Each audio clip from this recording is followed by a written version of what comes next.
ಕುಡಿಯುವ ನೀರು ಬೇಕೇ ಬೇಕು. ಕುಡಿಯುವ ನೀರಿನ ಹೋರಾಟ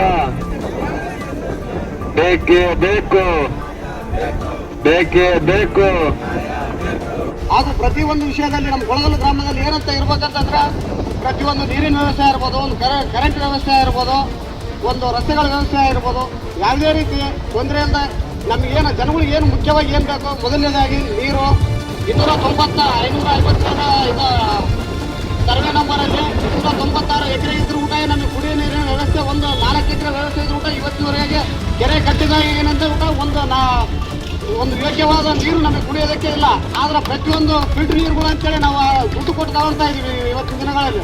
ಇದಕ್ಕಾಗಿ ಹರ್ಷಮಣ್ಣನವರಿಗೆ ದುಃಖದಾಯಕ ವಂದನೆಗಳು ಹೇಳ್ತಾ ನಾನು ಅವರ ಮಾತನ್ನು ಮುಗಿಸ್ತಾ ಇದ್ದೀನಿ.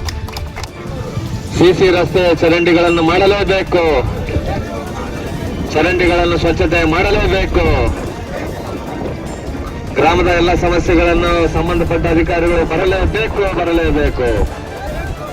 ಕುಡಿಯುವ ನೀರಿಗೆ ಹಲವಾರು ಸಂಘಟನೆಗಳು ಇನ್ನು ಪರಕ್ಕೆ ಫೋನ್ ಮಾಡಿದ್ದಾರೆ, ಆದರೆ ಕೈ ತೋರಿಸ್ತಾರೆ. ಈ ಊರಿನ ರೈತರು ಇನ್ನ ದೊಡ್ಡ ಮಟ್ಟ ಎಲ್ಲರೂ ಈ ಸಂಘಟನೆಗೆ ಪ್ರೋತ್ಸಾಹ ಕೊಡಬೇಕಂತೇಳಿ ಕೇಳಿಕೊಳ್ಳುತ್ತಿದೆ. ಇದು ಎಂದೇಳಿ ಚೆನ್ನಾಗಿ ಕೇಳಿಸುತ್ತಿದೆ.